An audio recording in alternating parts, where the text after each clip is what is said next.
My smiling neighbor. I've lived in my middle-class neighborhood ever since I was born and was very close with the people in my cul-de-sac. Everybody knew everybody. At the end of my street lived my three best friends, Jackson, Diane, and Barry. Diane and I would have sleepovers all the time growing up, but weren't allowed to have the boys, Jackson and Barry, stay the night. It was one hot summer and the four of us had played all day outside. The fun, however, wasn't over yet. Can you just beg your parents to let us all have a sleepover? Diane whined as we all laid in the spiky grass. I'll try. Let's just hope they're in a good mood, I laughed. My parents were the ones keeping us all from having true fun. They were strict and stubborn. Even if I accepted no as an answer, they'd never cave. I left our group huddle and walked over to my house where my parents remained. I headed inside. Mom? Dad? I called out. I walked into my dad's office as he typed away on his computer. He didn't bother looking up at me over his clear, frail glasses. Dad, can Jackson, Barry, and Diane and I have a sleepover? I asked, holding my breath. Go ask your mom, he grumbled, clearly not absorbing anything that I had said. I walked into the living room and sat beside my mom on the couch. What are your plans today? I stalled. Nothing much. What do you want? She raised an eyebrow.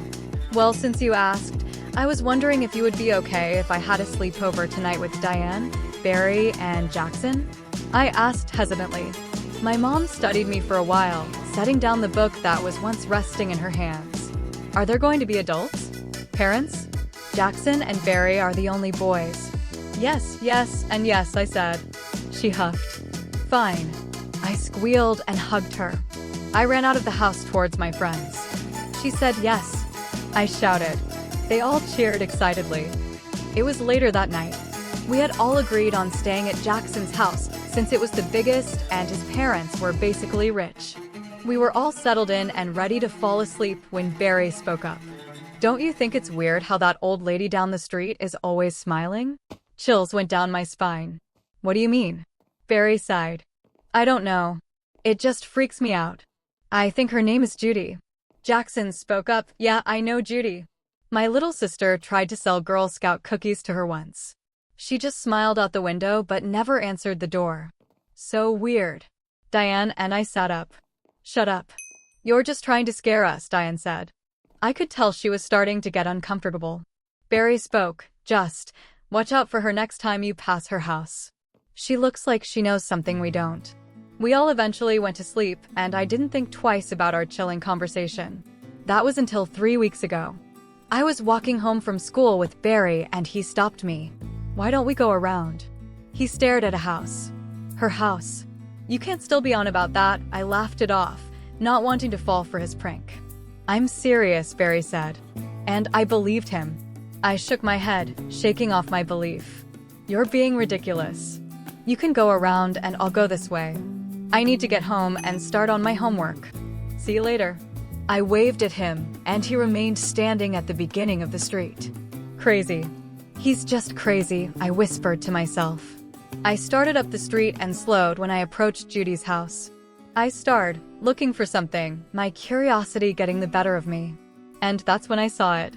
Yes, that thing was not a person, and the hairs on the back of my neck would agree. It smiled an ugly, ruthless smile, curving up until it met her deep black eyes. Her face was wrinkled and still. Her stare was unnerving, and it felt like she would be behind me at any moment.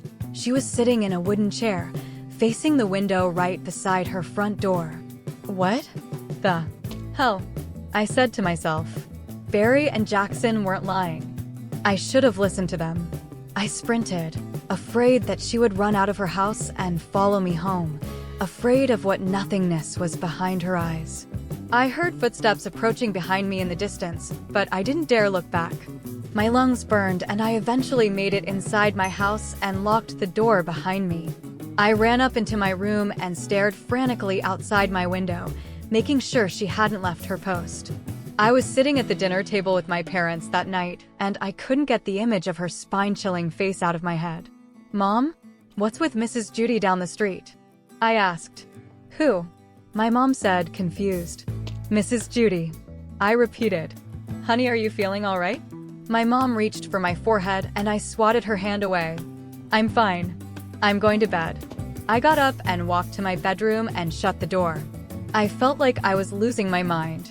Was it all in my head? Did the boys just play a prank on me? I walked over to my bed and caught a glimpse of a smiling face lurking through my window. I jumped back and hit my dresser, knocking over the lamp beside my bed. I looked at the lamp and back at the window, and she was gone. Just like that, she disappeared and left me feeling even more irrational. I'm definitely losing it. It's been 3 weeks since I witnessed that unpleasant grinning fiend who lives right around the corner from me, and I can't help but feel the need to constantly look over my shoulder. Sometimes when I'm walking home, I can hear faint laughter in the distance. A couple days ago, I was taking a shower and almost slipped when I saw her smiling shadow peeking around the curtain only to vanish once more. I know I'm not crazy because even my friends have witnessed it. I just can't help but see her empty smile when I shut my eyes. Just smiling, smiling, smiling.